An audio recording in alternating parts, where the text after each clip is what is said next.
Good morning guys! Today is June 22, the first day of summer.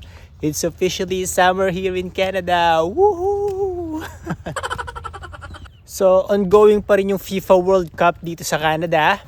And this week is the last week of school para sa mga bata tsaka kay mami. So hanggang Thursday na lang yung dalawang bata. Sa Friday wala na silang pasok. Pero si mami hanggang Friday pa. So mangyayari to baka sa Friday mag-work from home ako kasi wala magbabantay sa mga bata. Buti na lang sa company namin pinapayagan yung work from home. And right now nandito ako sa bus stop. Yan, wala pa yung bus. Ako lang yung tao. Walang pasahero naghihintay bukod sa akin. Ay nako. Tara, hintayin natin yung bus. Alam nyo guys, pagka summer dito sa Canada, appreciate ko yung ganda ng Canada kapag summer. Tingnan nyo naman yung ulap, yung sky. Napakalinis.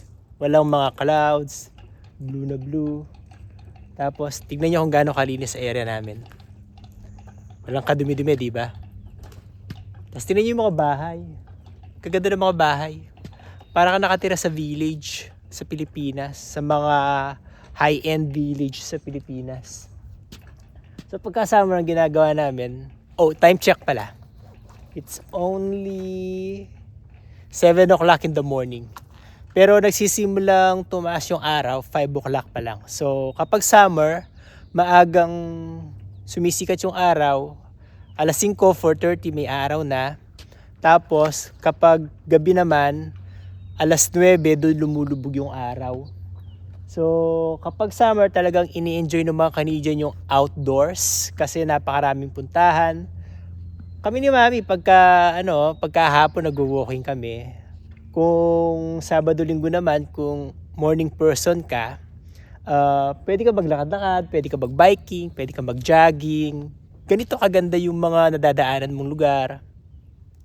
Yun nga lang, kaiba ng Canada sa Pilipinas. Sa Pilipinas, kapag umaga, maingay. Maraming aksyon. Mga kapitbahay, nagkukwentuhan, mga aso, sa kalsada, nagtatahulan. Tapos, may mga nagtitinda ng puto, kutsinta, taho. Yan. Yung mga pumapasok, naguunahan sa pagsakay sa jeep, sa kalsada.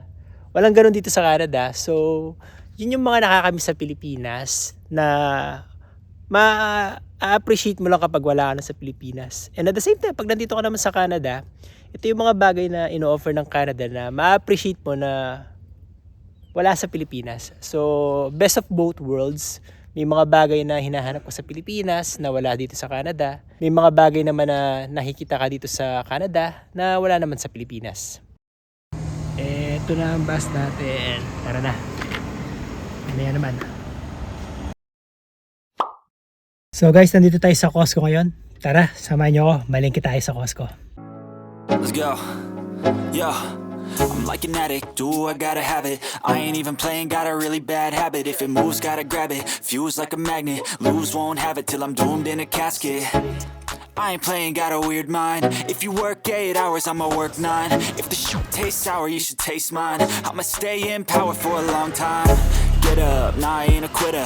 Toss me the ball, I'm a really big hitter. Big picture, I'm a straight killer. Rising the song to the highest bidder. Got juice, got gas, I'ma move fast. New shoes, new tracks, like who's that? I'm new, come back, better than last. Yeah, it's a new me, never gonna look back. Never gonna look back. Cause damn, I was built to last. You move slow and I move fast. And that's facts. Only I can make a change. Slowly take a step today. I will never be the same. Cause that's what it takes.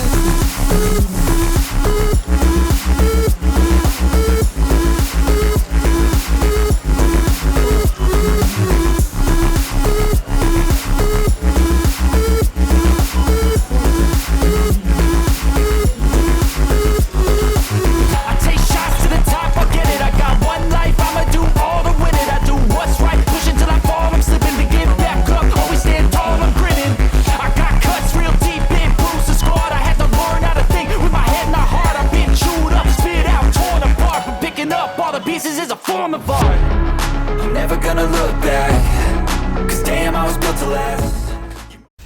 Hi guys! So tapos na tayong mag-Costco. Naka 6 items lang tayo. Pero ang inabot ng mga nabili natin is nasa $58.19. Grabe, 6 items lang. So mahal na talaga yung bilihin ngayon dito sa Canada. Hi guys! So time check, it's 7:30 in the evening. Yes, 7:30 in the evening. Pero nakikita nyo, ang liwanag pa. Ano? Di ba? Sa Pilipinas, yung ganitong oras, alas 4 lang yun eh. Alas 4, alas 5. Pero dito sa Canada, dahil summer, ang liwanag na yan, umaabot hanggang 9 o'clock. Anyway guys, gusto ko lang share sa inyo yung sunod-sunod na balita na nagpapahirap sa buhay ng mga nakatira dito sa Canada in terms of gastos. Kasi right now, yung Canadian dollar, bumagsak na naman yung presyo niya. So, 30% ang ibinaba ng Canadian dollar simula nung 2008. Kasi nung 2008, ang presyo ng 1 Canadian dollar is sumasabay lang siya sa US dollar. So, 1:1 lang dati nung 2008. And after how many years? 2024, 2008, ilan yun? 2008, 2018, 10, 16. No. 18. So after 18 years, bumagsak yung value ng Canadian dollar ng 30%. So ngayon, ang presyo ng 1 Canadian dollar is 70 US dollars. Ay, mali. So ngayon, ang value ng 1 Canadian dollar is 70 cents, United States cents. So anong ibig sabihin nun?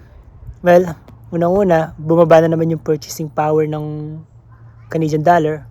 So kung pupunta kami sa Amerika, sa border, para mamili doon, kailangan namin ng marami-raming amount ng Canadian dollar para makabili kami ng mga bagay sa Amerika. Like for example, kung dati ang $1 na bilihin sa Amerika aabutin lang ng 1 Canadian dollar, ngayon kailangan mo ng mga 1.3 Canadian dollars para mabili mo yung ganong same item. So yun, humina na nga yung value ng Canadian dollar. Maraming factors kung bakit humina. Isa na dyan yung giyera sa Middle East. Tapos, yung ilang mga investors dito sa Canada, nag-aalisan din. Tapos, dagdag pa yung mga tariffs ng Amerika. Tapos, ano pa? And then, yung inflation. Tumaas din yung inflation ng Canada. So, lumampas siya sa target ng Bank of Canada. So, ibig sabihin, nagtaas na naman yung mga presyo ng mga bilihin. Like dito sa British Columbia, yung presyo ng tomato tumaas ng 42%. So, ayun. Bumaba na nga yung value ng Canadian dollar in terms of US dollars. Tapos, yung inflation tumaas din. Wala siya sa lumampas siya sa limit na sinet ng Bank of Canada. Tapos kung nakita nyo yung ginawa kong pagbili sa Costco, di ba? 6 items lang yung nabili ko, inabot na ng 50 Canadian dollars. So grabe. So kami mga nandito sa Canada, kailangan namin medyo magtipid-tipid sa mga gastusin. Kasi pag hindi namin ginawa yun, out of budget kami. And today's temperature pala guys, today is Today is June 23. Pumalo ngayon sa 27 degrees yung init. 20 degrees Celsius. Hindi sanay yung mga Canadian sa ganung init. Ito yung pinakamainit this week. So far, ito yung pinakamainit this week. Ang dami nagre-reklamo sa init, considering na 27 degrees lang yun Kasi sa Pilipinas, yung 27 degrees, malamig yun Parang bagyo yung lamig na yun Kasi sa Pilipinas, sinaabot na ng 40, diba? Nangungurenta na yung init dyan. Pero dito, yung 27 degrees, ang dami na nagre-reklamo sa init. Kami nga ni Mami Si Mami sumakit daw yung ulo. Kasi yung trabaho niya sa sa school. Nagbabantay ng bata, so obligado silang lumabas. Nakabilad siya sa araw. Ayun, sumakit daw yung ulo niya. Ako naman kanina nung pauwi na ako, lumabas ako, nararamdaman ko mainit yung simoy ng hangin eh. pero to think na 27 degrees lang yun ha. Ito, naka polo shirt lang ako, wala akong jacket. Parang naiinitan pa nga ako eh. Nakasilong na ako dyan sa araw, hindi ako nakabilad sa araw. So sabi ko nga kay mami, paano na kung umuwi tayo sa Pilipinas? E di lalong hindi natin kakayanin yung ano doon, yung init doon. Sabi niya, kaya nga ayaw ko umuwi. Oh my goodness. So yun, nagsimula na yung summer. Kaya yung mga nandito sa Canada, kung papasyal kayo sa mga lakes, sa mga beaches, ingat-ingat lang. Kasi hindi ko lang kung nabalitaan nyo, mayroong couple na Filipino na nalunod. Nag-kayaking sila, nag-lake sila, tapos hindi ko na kung ano nangyari eh. Basta wala silang mga suot na life vest. So ayun, nalunod sila. Well, namatay sila. So warning lang yun sa mga gusto magpunta sa mga lake, sa mga beaches. Always bring mga life vest para hindi kayo malunod. Kasi aksidente hindi nyo malalaman yan eh. Kung kailan darating. So yun lang muna guys. I hope kahit pa paano nag-enjoy kayo sa video na ginawa ko. And if you don't mind, please don't forget to subscribe to my channel, like this video, click the notification bell, and don't forget to hype this video kasi nakakatulong yan para i-promote ni YouTube yung video natin. Hanggang sa susunod po, maraming salamat. Bye! We wanna chase the